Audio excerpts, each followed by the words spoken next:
Good. It's really, really good. I find the time to write the book. Really? Yeah, but yeah. I mean, I thought I would never have really the time, and I saw you struggle to write yours.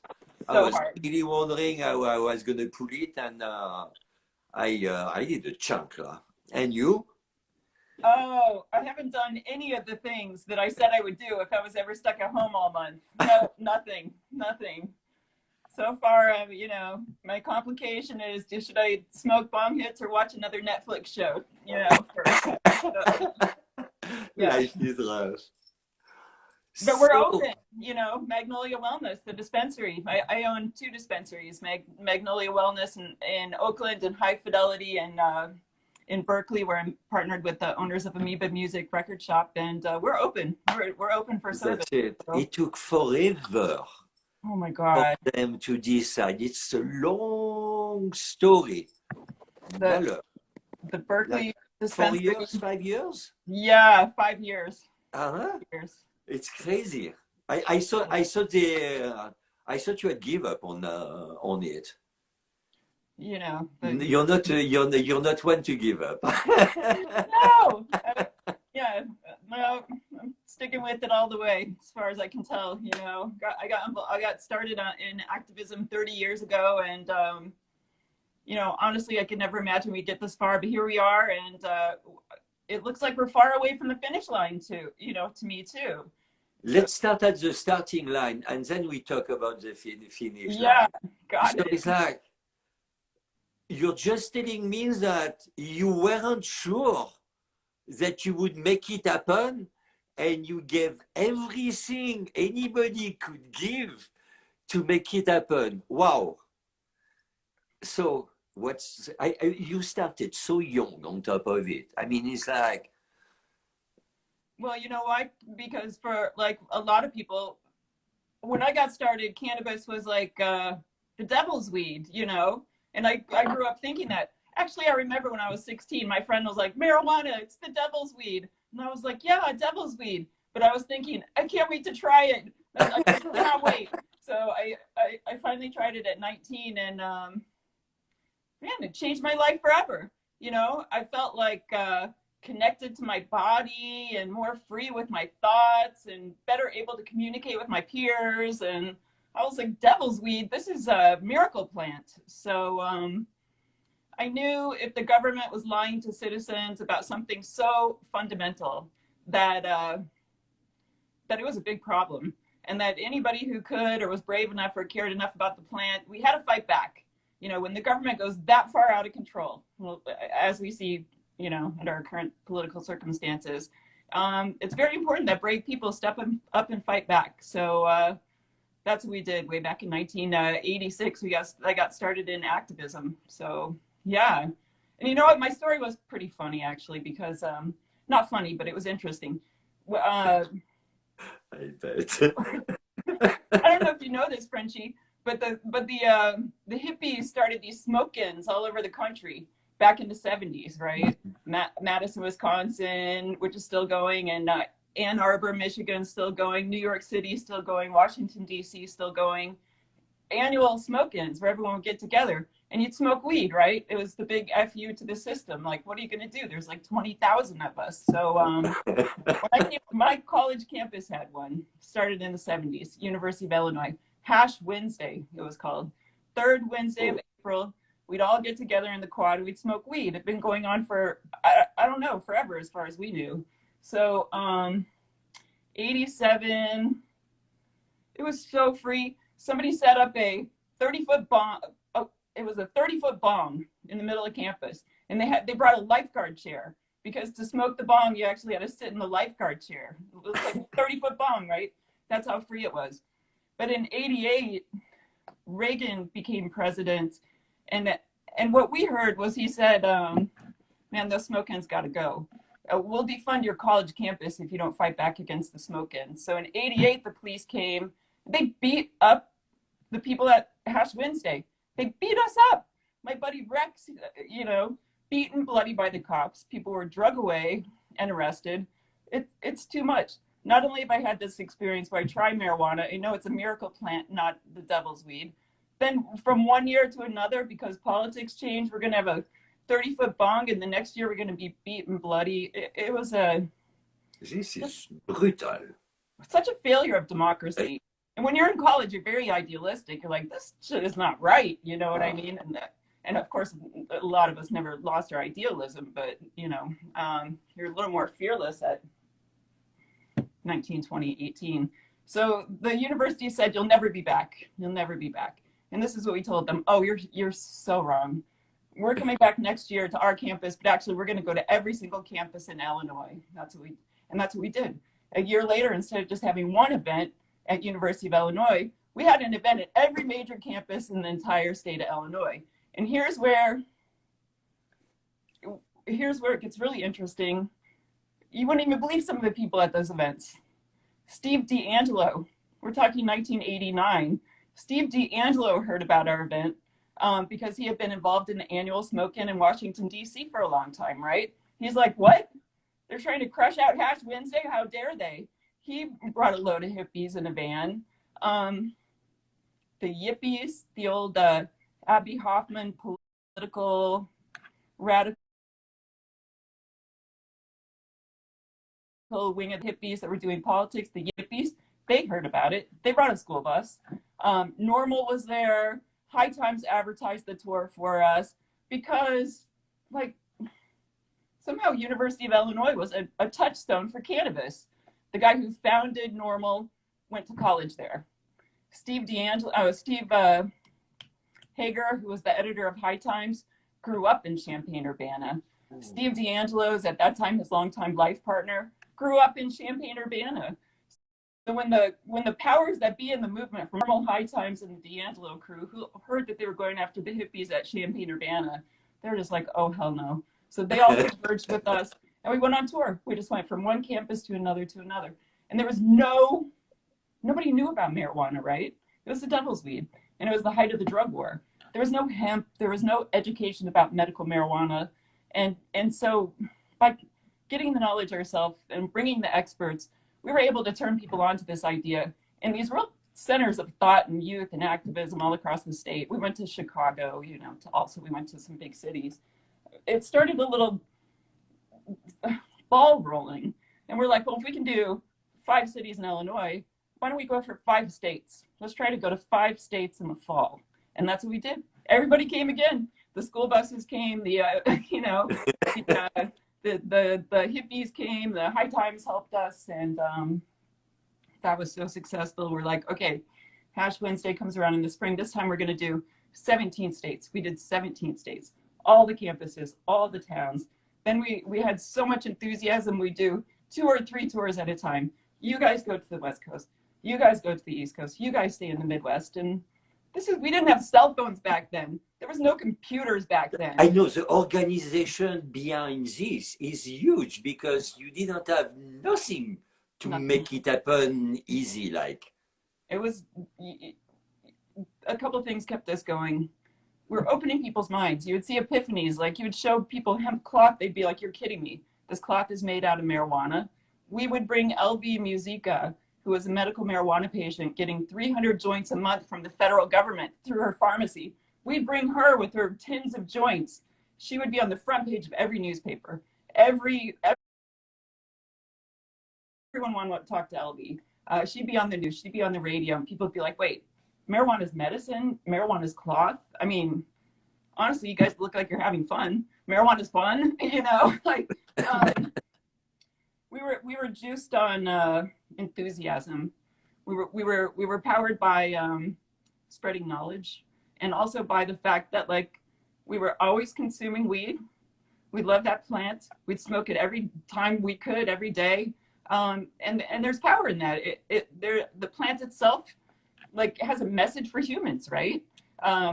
Persevere, enjoy yourself, have creative thoughts, do fun things, hold parties, blow people's minds, educate people, change the world. So that was great. That's how I met Etienne. Etienne came to one of our events in West Virginia. He got his start on hemp tour like a lot of people. Yeah, he showed up at the little plaza there in Morgantown, West Virginia, and met Jack Herrera, who is just probably the founder, along with Dennis Perone, of the modern cannabis movement. Jack Herrera with his book, The Emperor Wears No Clothes. We had him on the road telling people about hemp for food, fuel, fiber, and medicine. And Etienne came down, yeah. So I don't know. That's how I got my start. Massive grassroots. We did about 1,000 events, maybe more. Maybe. Yeah. This was our thing too, Frenchy. We might never be back. We're a ragtag bunch of hippies in a caravan of VW buses and RVs. You know, we might not be back. Every town we found a local organizer just like us. You guys got to do it. You gotta keep it going. We'll get you started. We're gonna come to town, right? We'll bring all the superstars. We'll have a killer event. We'll do the media. We'll get on the news. We'll bring a bunch of people together, so you'll find your people. But you got to keep it going after we leave. And that was grassroots organizing, right? You know, it's like what you add, you question prohibition. I never had. I never.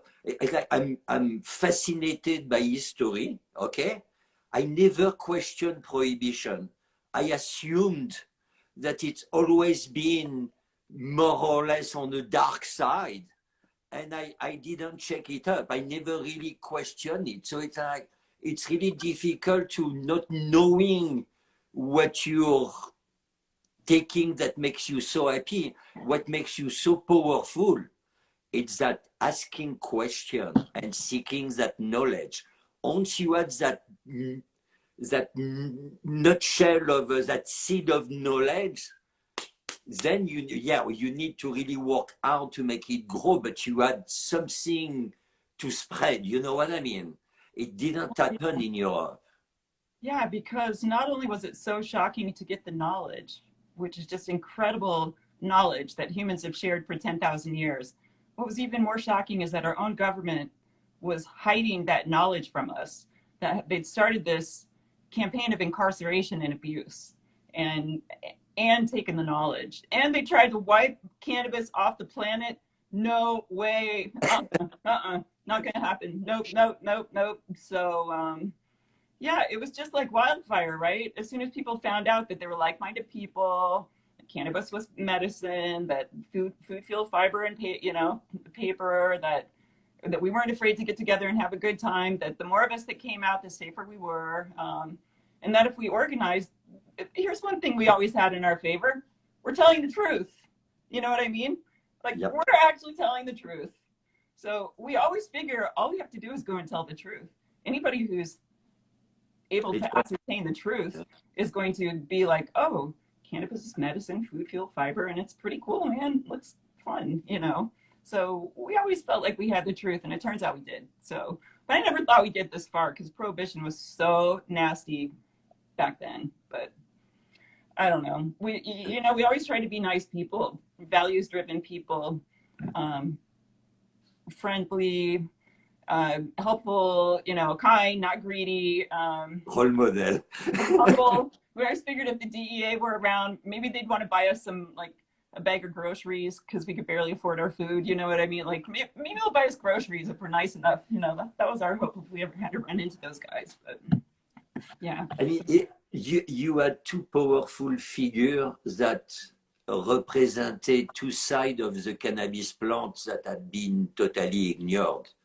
One was the medicinal aspect with Denis Perron. He made it really obvious that, hell yes, that there is something behind that plant. And Jacques Herrera just brought that natural resource in awareness of the planet again, and the digging up of the dirt that created prohibition. Yeah, it's mind-boggling. I mean, it's like, how can you do something like that? It's like you even use a Mexican, a Latin name. You know what I mean? That has a lot of meaning actually for anybody who was a Mexican or a Latino heritage. To bring it, to use it for hemp and cannabis and everything related to it. I mean, it really shows how much racism was behind that little twist of reality. Well, early on, we got a hold of this book called. It was like a book that was just studies. It was, you know how a study has an abstract, it's just 2-3 pages. The book was called Correlations and Consequences of Marijuana Use, right? So it was a whole book that the government put out, NIDA, all the studies about the correlates and consequences. And when we read the book, we understood what the government didn't like, because cannabis users were more creative. They were thinking more. They were doing art more. And they were more anti-government. You know, you know, oh, we said, okay, now we're starting to see the roots of this whole thing, right? It's about control. You know, it's about keeping the working class working, not asking questions. It's, you know, so many things about power, greed, power, fear, ridiculous. Yeah, but at the same time, it's like it's a really weird approach because you want the people in your country educated. If you look at Sweden, Finland, those countries who have no natural resource to run an economy, well, they are so highly educated that they work all over the world. You know what I mean? It's like you want educated people to step in the future. It's such a small vision. But One might think, you know, yeah. I no, know. but I really liked President Obama's speech last night. I don't know if you watched the graduation, but he just said like, look, all you kids up and coming, we're old. We're not going to tell you what to do. You guys are going to save this thing, and we really feel like you're going to do it. And I think that's giving me a lot of hope. Yeah, the next generation I think is really going to take control of this stuff, and I think they care a lot more much than more. people in my generation or the generation that came before me. They're more aware Mm-hmm. of what's going on because they have the media to know what's up. That's why you have kids 12 years old that can stand at the United Nations and talk and ask adults, so what's going on with you guys? Can Right. we find a solution? And you know, it's like uh, working in the cannabis. Not only when you started, you needed to show an image of integrity and goodness and love and stuff. Now, even more so. And we have more responsibility towards the planet because we work with the plant to a high level. And we owe it to people like Denis Perron and Jacques Herreur to use the hemp as a natural resource and not just to grow CBD flower and to fill up a CBD market. You know what I mean? It's like we're going into as much as the power that was behind 215, and 215 wasn't the greatest, but it was breaking from that. It was a government saying that, okay, we have lost the war against you guys. We can't deal with you. You have a certain freedom. The only thing, California is the fifth economic power on the planet. The world is looking at California. And Mm-hmm. America doesn't understand that. We don't look at America. We look at California. Mm-hmm. And that power that they have given you, I wouldn't say that you were a fire. For me, you were that little snowball that became that huge avalanche Mm-hmm. that nothing is going to stop anymore. Mm-hmm. Mm-hmm. And stepping into Prop 64 was really hard, especially after Prop 19 failing as it did. And we saw little vision behind, actually. Then, 4 years later, Prop 64, and it's not even one of us or a group of us that wrote it down. It's an outsider that did better than Real. any of us, which is like, wow. Because after Prop 19, everybody swore to God that we would work together to make something better. And no, and it would have passed if it wasn't for non-stoner coming into play. If it had been between us, the cannabis community, there is no way the farmer in the world would have accepted it. You know what I mean? It's like... You're breaking my heart right now. Oh my God. Yeah, but it's like... I know. It was tough because, oh man. Because we tried. The group was the Prop 19 group, you know, and this is kind of getting detailed, but we tried to reconvene, right? We're like, look, we know how to win this time, right? Let's get together. And somehow we could just never agree. It just broke my heart. So, I mean, and I think what happened from there is that that Newsom, who was lieutenant governor at that point, was kind of watching things because ultimately he wanted the law to change. Maybe it was his legacy, maybe because it's good policy. But he saw that we weren't going to pull it off, and that's when I think the blue ribbon panel started, where he started going around the state taking data, and then that feedback became Prop 19, which was really a compromise. I mean, Prop 64 was really a compromise to get the thing passed. So with the big open door, saying we're starting here, but we can take it places, and it felt bad to me to try and organize people like us to get together to make our own law and get that passed. And it was a real gut punch that we couldn't get it together ourselves. And anytime anybody's like, Prop 64, blah, blah, blah, then I said, well, you know why we didn't write the law ourselves? We were incapable of coming together as a community to create a workable initiative. It was ours to lose. We lost it. So, I mean, it was bad and it became worse. Yeah. And I'm a French citizen, so I cannot vote. But and so I never really told people openly what I thought. If people asked me, I would tell them exactly. But I didn't promote my belief. I'm European. I travel the world. For me, it was a key factor in what's happening around the world right now. Right. And it was not only California, it was 8 states together at the same time. 7 of them got it. I mean, this is huge. And we had to be part of it. Even if it wasn't perfect, we were supposed to be able to talk about it.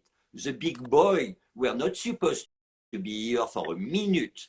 You know what I mean? We were supposed to protect our small farmer and make it better for them. And it got messy. Absolutely. I mean, and that's why I kind of started off going, we've got so far to go, because like we've been working for not just changing the cannabis regulations, but for a values system, kindness, sharing, things like that, everybody getting a chance to get ahead, equality, equity, and the unfortunate thing that Prop 64 did and legalization did and Canadian legalization is maybe it made the divide even worse for us. Somehow a lot of people from corporate America got a hold of the cannabis licenses, and now our job has changed, but we're still fighting for the same values. So, and we're still using cannabis for the fight. So cannabis is still part of the spokesperson for the cause. I keep hoping all those suits will smoke a lot more weed or eat edibles or start smoking hash. Maybe they'll come along to our side of things. That might be what we have to do. Smoke weed with a guy in a suit, see if you can talk some sense into him. I've been at big event where most of the people in the audience when I was a speaker were non-smoker, maybe at 85%. And I told them, it's like, I don't care if you don't smoke. What I care of that you know the plant.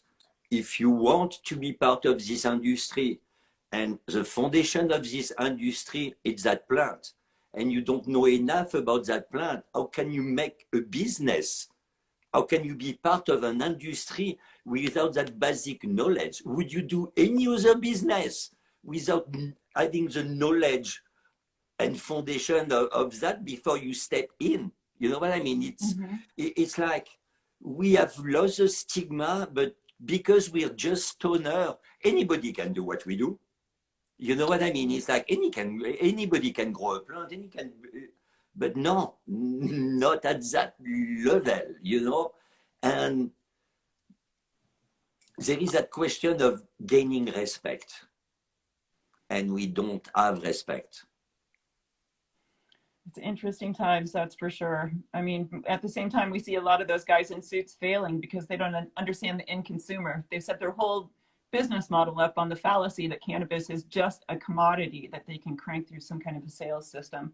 It's not. It's a plant most of us consider to be not just medicine, but sort of medicine for our souls and our minds. So it doesn't work the same way as anything else. And trying to market it or trying to mass produce it or trying to dumb it down or simplify it. No, we're looking for the complications. We're looking for the essences. We're looking for the micro, you know, as much more than the macro. So. No, I mean, you created a revolution, okay, down here. In a mountain, they win a war against their own government. They had the army coming down and like train people, Vietnam and shit, to deal with the situation, and they have not been able to deal with the situation. If they gave us the right to consume, it's because they had no choice. You know what I mean? Right. So now you want legalization, but you want to kill those farmers. You want to get rid of the black market and create a white market. Hello, it's not working. As long as it's black market become white, well, you will have a black market.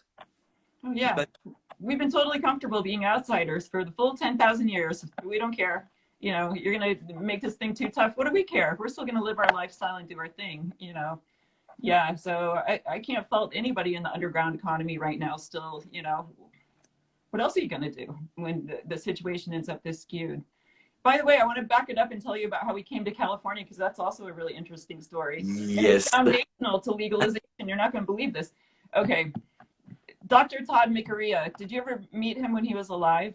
No. Oh, man. He was brilliant. He was a former National Institute of Health researcher, and he used to run their marijuana department back in the 70s. And when they killed their marijuana department, well, he wasn't with NIH after that. But what he did is publish the book, another compendium of studies, right? It was so thick. Scientific studies, medical marijuana papers, and it was the story of cannabis as medicine through research through the years. And he was really the first doctor under Prop 215 giving out those doctor's notes, and he had a medical board case. They came after him hardcore and everything. So he was really a genius and a forefather of medical marijuana. He passed away a few years back. Dr. McArea lived in Berkeley. He loved our group. It was called Cannabis Action Network, by the way. He loved us, and we'd always see him all over the place at different conferences and stuff. He told us about this law that existed in Berkeley, a citizens' initiative that they passed in 1979 that legalized marijuana in 1979. But he told us it's never been implemented. Why don't you guys come to Berkeley? Let's see if we can get the 1979 law implemented. So crazy. Here's the story. What happened? 1973, the hippies in Berkeley wrote their own initiative. Yeah, I read the initiative. It's like this long, like 3 paragraphs or 2 paragraphs. And it just basically says this in summary. F you, we're legalizing marijuana. F you. That was the initiative, right? And it did pass. The citizens voted yes. But the state attorney general invalidated the law. And so it was knocked off the books. So in 79, I mean, they were so much smarter. They wrote a law that stuck. And what they did, and here's where you'll see the history of legalization started with these people. They said that the local government can't spend any money enforcing marijuana laws of any kind. That's the teeth, because the citizens can actually do that. You can make a law that directs that kind of law. And you see now it's even in place at the federal level, right? This all started with the Berkeley Initiative back in 1979. And so it did other things too. It said if anybody steals your marijuana plants, it's a crime, so you should call the police. And marijuana is an infraction, a lower crime than getting a parking ticket. Like really ahead of its time, right? This is 1979. They actually raffled off a kilo of marijuana on the steps of City Hall to pass the initiative. And since then, I've talked to not one, but 2 people that are currently legislators, California Senator Nancy Skinner and Representative Lonnie Hancock. both were a part of rattling off a kilo of marijuana to pass this 1979 initiative. I mean, these hippies are now in our legislature in California. The law stuck. It actually stuck. It didn't get invalidated. A much more sophisticated law. So, but it never really got teeth, because when the citizens pass an initiative, like, you have to fight for implementation too. So it never got fully implemented. The cops were still arresting tons of people. So Dr. McRae talked us into moving our Cannabis Action Network office to Berkeley, because we had been located in this incredibly mind-blowing place. We found an old 40-acre hemp farm in Kentucky on the Kentucky River bottom, where the farmer still lived down the road.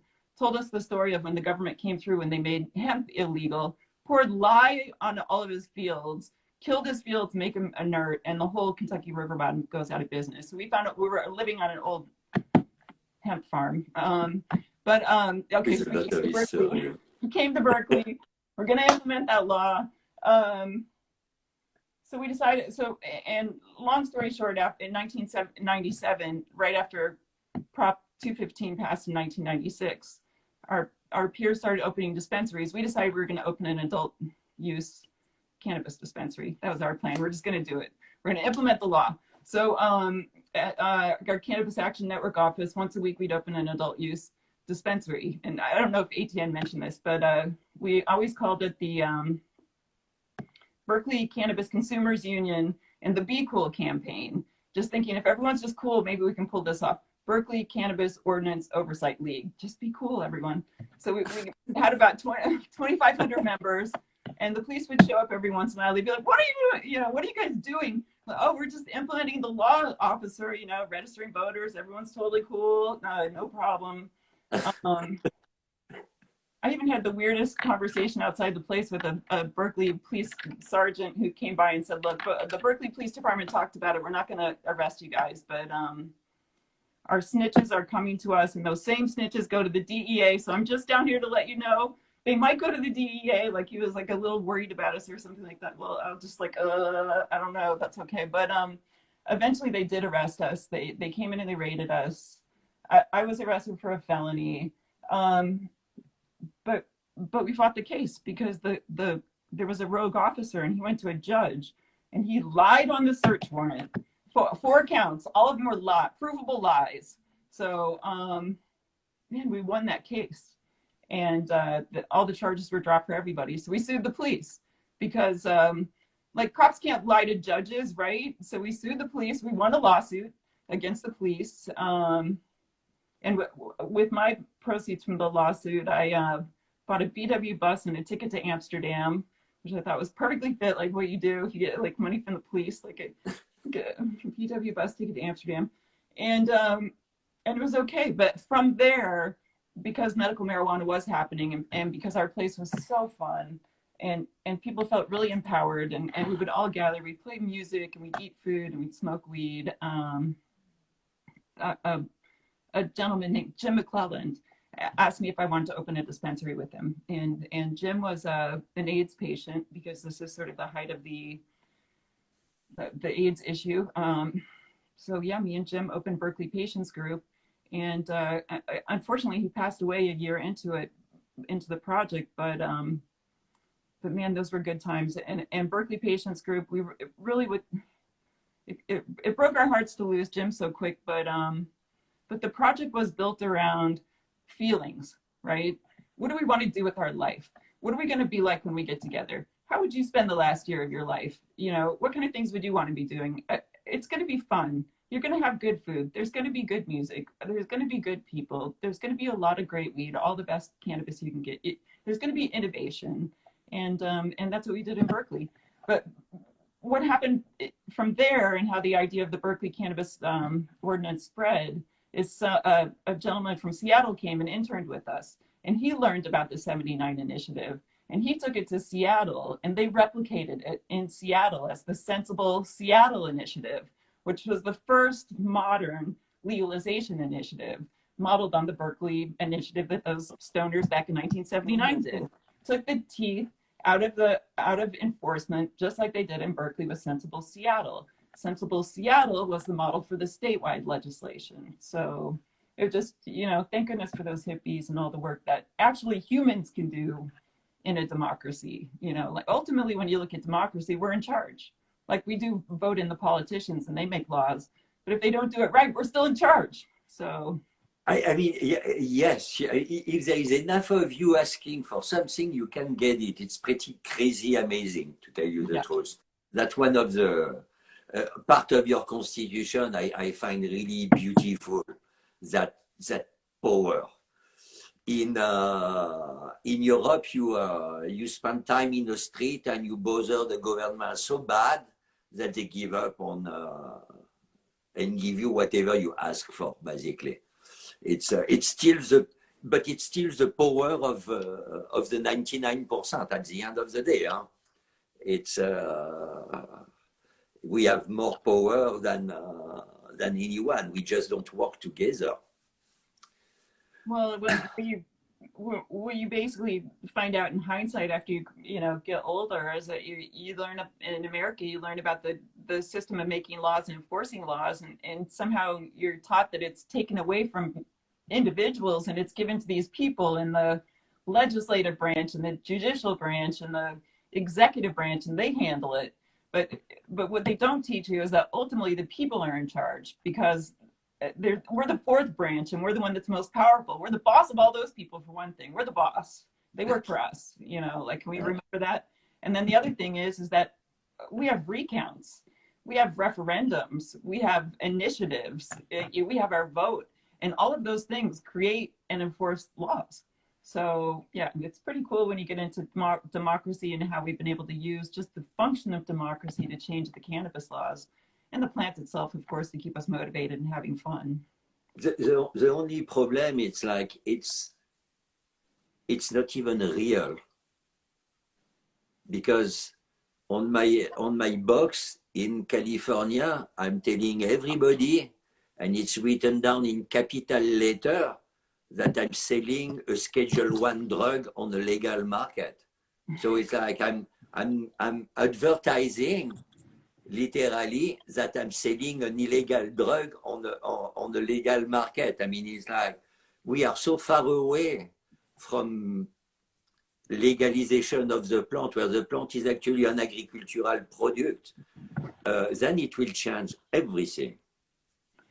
I wonder if, no, this is getting too esoteric, but the plant works in mysterious ways. What if we have to get a handle on the cultural and the values issue before it goes big time? What if this is our chance to get a hold of that before this gets too far out of our control with federal legalization? Like, what stuff can we still do as activists and advocates before the door comes wide open to make sure this continues to be a values-based mission? There must be opportunities in this as well. But the sad part is, of course, is that people keep going to jail, lives keep getting destroyed, and access is not everywhere. I know people in Georgia just got busted a few weeks ago for marijuana. Not cool. I mean, look at what's happening even in California. It's a make-up story, and they are so scared about it that they don't even think of interstate. But at the same time, the rest of the planet is legalizing. Mm-hmm. So when your neighbor is I think it's seventh or eighth economic power on a planet is as legalized, and the rest of the planet is following, while it's not technically possible because the plant is on Schedule 1.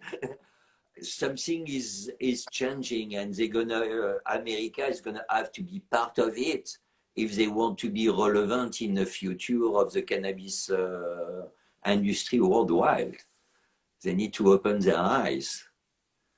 Fully agree. I guess the feds will have to catch up one of these days.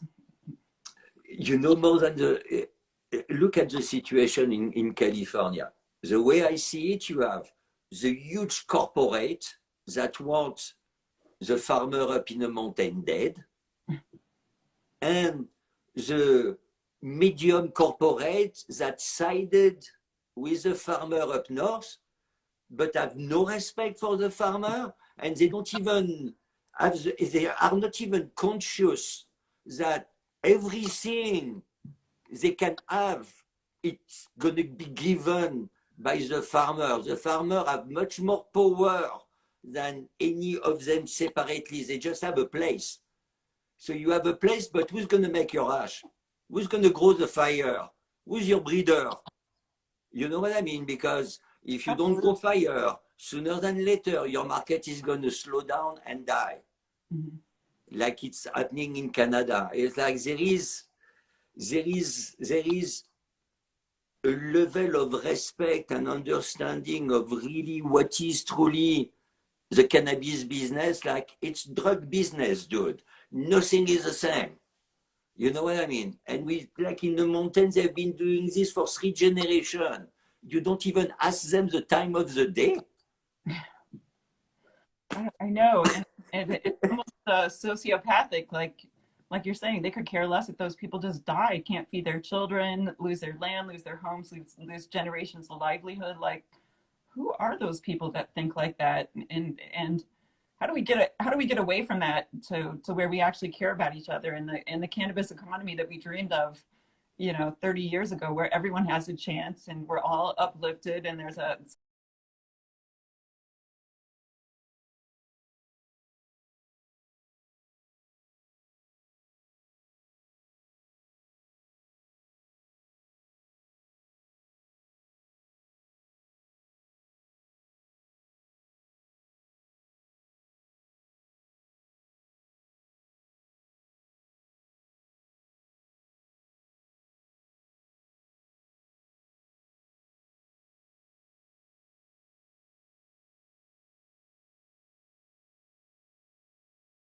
equality and equity. How do we get there? Complicated. But that's a question my wife wanted me to to ask you actually. Oh boy. We need to work together, and the government need to. If you want us to be productive, we need help. We need a banking system. Would be super cool already, because when Luxembourg, when one country in Europe that have a serious banking system is going to legalize, well, our money can be anywhere. And I just have a credit card here and I pay everything with it. You know what I mean? It's like American has to be really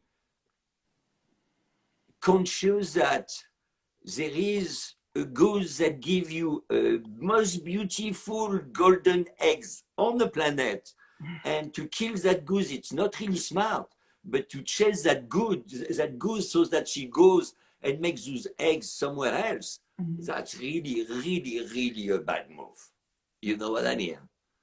Totally agree. Yeah, no, I can't really imagine how we're going to get where we need to go except by sticking together and by well, we have to think like big business people, and when we're protecting our communities and ourselves, we have to at least use the techniques of marketing and merchandising and advertising and consumer research and use of KPIs and everything else. We literally over the last couple of years, I've had to go to a crash course in business school just to learn to compete and I think we can win. Here's why I think we can win.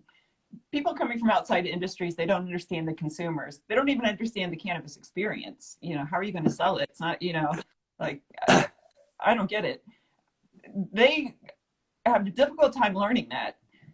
I don't have that hard of a time learning KPIs. I can learn how to work my average order values and how to move that up and down and, units per sale and all that. That's math. I can learn that stuff. I feel like we have a better chance to learn the information that they currently hold so tight than they have of learning the information that we learned by exchanging culture for 10,000 years, passing a pipe together and standing in circles and communicating. I mean, that stuff is in our gut and in our body and in our brains going generations back. That's hard to learn. Consumer experience, very hard to learn. We know that stuff. So I think it's a matter at this point of not being intimidated, of skills building, of of learning to compete in that kind of marketplace. Then we bring our values and our knowledge, and we're going to win. But I don't know if we can do it fast enough. That's the problem, because you probably see it in Oakland. The cost of doing business at the retail level. Magnolia is one of, I don't even know who else is locally owned and operated at this point that doesn't have a big money group behind them or in control of them. Most of the small shops have now had to fold up in order to pay the bills. And a company like Magnolia, that's locally owned, that's women owned, that's very diverse. The owners live here, we shop here, our kids go to school here. It's rare and it's hard. And I feel like we're clinging to that. Like, we're gonna hold on. We're not gonna sell out to Canada or big business at this point, because that's not what we're trying to do. You know, this is a mission about community, about setting examples, showing other people how it's done. But it's absolutely not easy. So hard. It's gonna be very much on your side.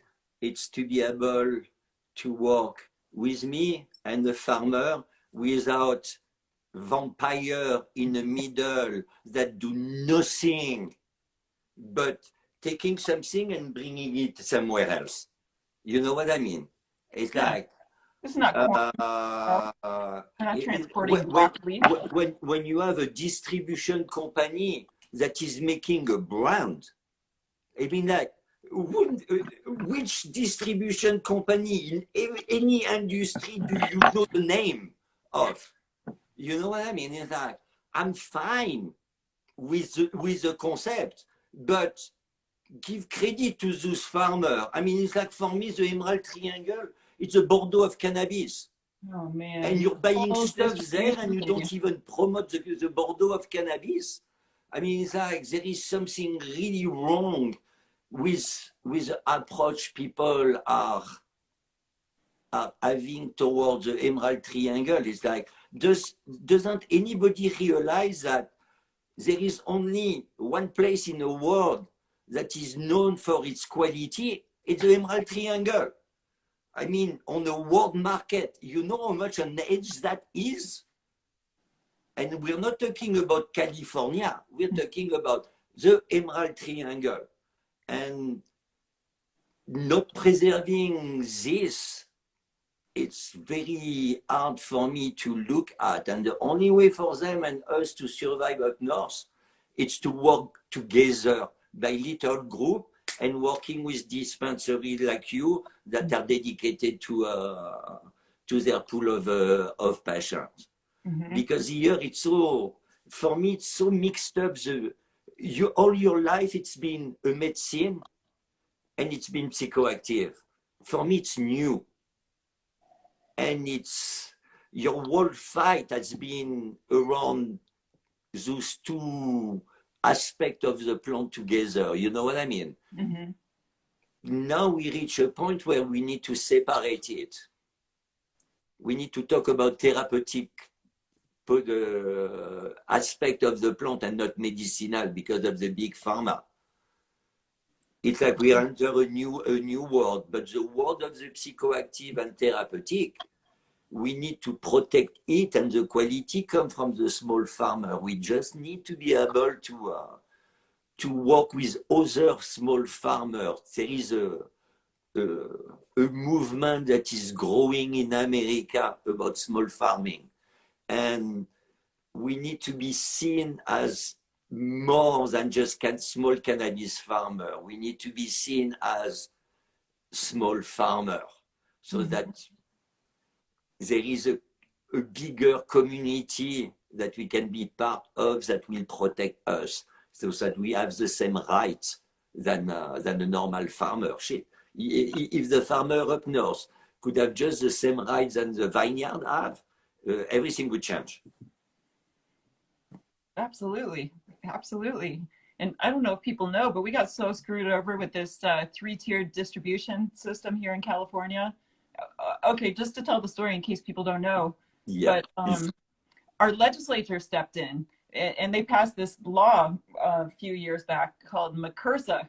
MRSA, that's what it's called, MMRSA. And so the legislature did this, right? They were going to Prop 215 and and SB 420, the other law that passed around medical marijuana, left room for the legislature to step in and make more regulations, right? So they got their idea, I think it was 2017, we're going to make some more regulations. And they created a law for distribution. It happened at the legislature. A lot of people don't know this. They think that Prop 64 created distribution. No, the legislature did that when they decided they were going to make some more laws for marijuana so that they could qualify for that federal exemption that said that the feds can't spend money enforcing marijuana laws in states that had a regulated state system, right? So California legislature wanted to have a regulated system that would then qualify us for exemption from the federal enforcement, right? Because they didn't think Prop 215 was enough. It wasn't, according to the federal laws. So they passed this law called MRSA. Big alcohol got in there. They must have spent so much money because they managed to get distribution put in there. And they managed to get only 6 licenses.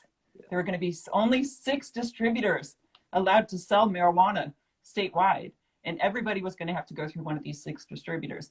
Of course, the big alcohol was already a shoe and they were going to get a hold of those licenses, right? What a nightmare. That was the law in California for a period of time. The law passed. It was to take effect at the start of 2018, right? This is why it was a crisis to get Prop 64 written, because at least passed, because Prop 64 at least allowed anyone to be a distributor. Yeah. Instead of just the 6 big alcohol companies that were trying to make every single person go through them. Ridiculous. I mean, it's not much better because if you think that dispensaries are rolling up so that only a couple of big companies now own the majority, a lot of the dispensaries, distribution's even worse. Everyone's rolling up, small distributions are rolling up into bigger distributions, and certain distributors are really capturing key parts of the marketplace, and it is creating a whole boondoggle at the retail level and raising up expenses and adding an extra cost. You're paying a middle person, right? Why can't we just go to the farmer? Why can't they just go right to the farmer or the manufacturer or the hash maker? Why on earth do I have to pay somebody else? It makes no sense at all.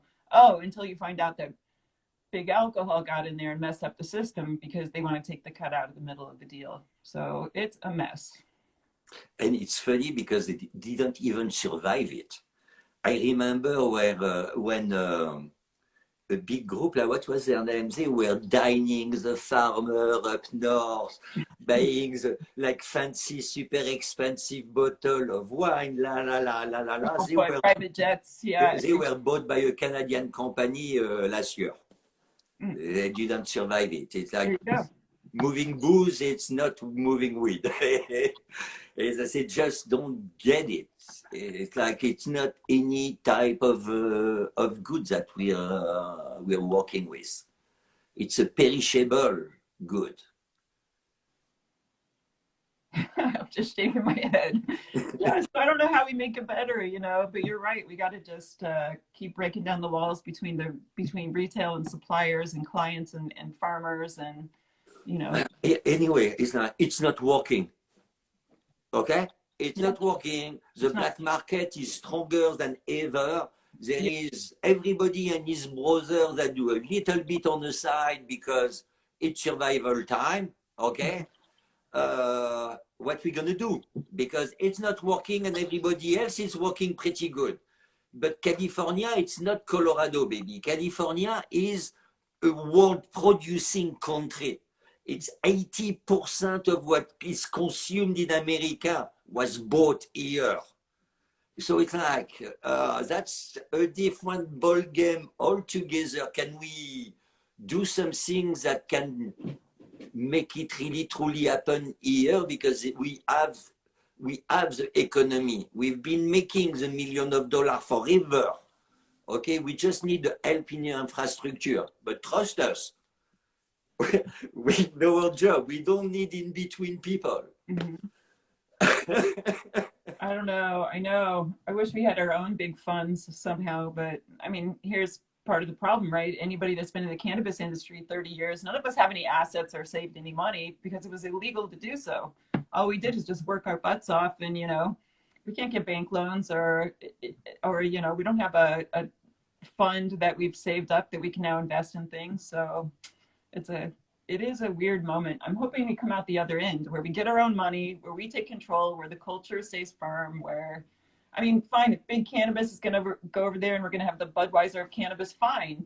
But, you know, Budweiser is not what it used to be, you know, like people are going to small brew, small batch, locally produced. And I think cannabis will bounce back there too. But like wine, like cheese, like there is mass produce stuff that are actually really bad for you. yeah, Okay, we are dying of it. And then you have the good stuff, so yeah. that when you eat the good stuff, you never go to see a doctor. But when you eat the bad stuff, you really spend your life on, to see the doctor. While smoking, it's exactly the same. Like there is a consciousness that is coming. It's like, what am I putting in my body? Mm-hmm. That is becoming really, really powerful.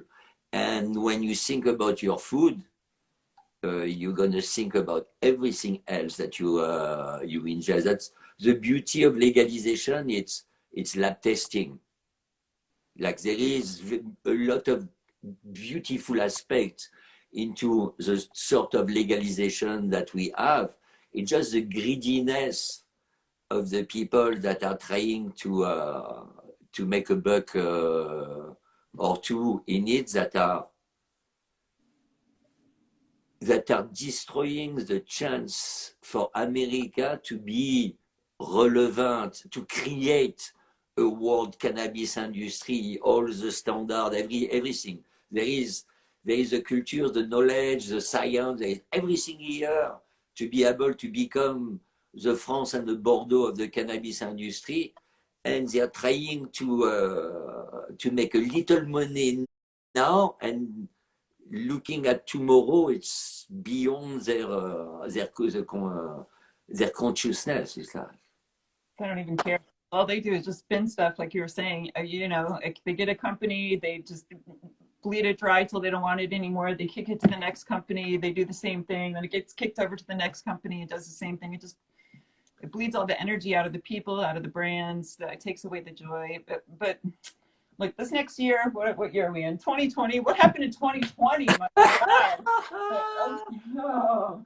but you All know, right, it's maybe maybe the time best on the thing that culture, on recovery, on small businesses. You know, there's not even really a small business association. Like we're no, but it's like there is a lot of things that will not be the same when we go out. A lot of business that will never reopen ever again.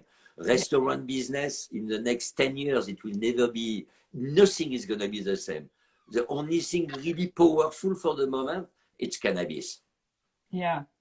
At every level, natural resource, therapy, psychoactive, because we really need to cool down and get high. The life is so scary and trippy. It's like now it's our time to really make stuff really happen, but it's that consciousness behind trying to do good. You know what I mean? Why would you sell something so when you can sell something great? I mean, it's like Makes sense. I mean, what stop you to do only quality? And don't tell me it's not possible. There is countries that are dedicated to quality. My own has been dedicated to quality since the 18th century. Dude, we can. California is one of the biggest producers of so many agricultural products. Most of the land is poisoned to a level, it's scary. And you want to do the same with cannabis? I don't know. Hopefully we're just walking through this time. We're going to spit out the other end, and we'll get the cannabis culture back. You know, we'll get together again. You know, we'll be in person with people and have the experiences we can only have when we're together. And would be all I know is that cannabis isn't normal. This isn't corn or broccoli. It unleashes something in your body and in your mind. A good thing. Relaxation, enjoyment.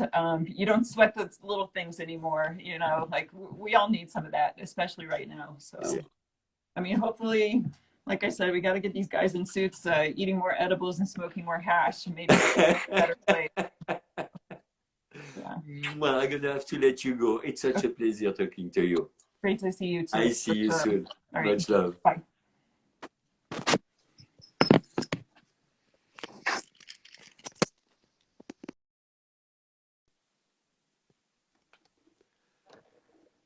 Ben, thank you for listening. It was so nice talking to Debbie. And next time it's Cal Cushman. We go on the side of the farmer and another side of that education revolutionary will change the world with cannabis people. All the best to you guys. You have a great weekend.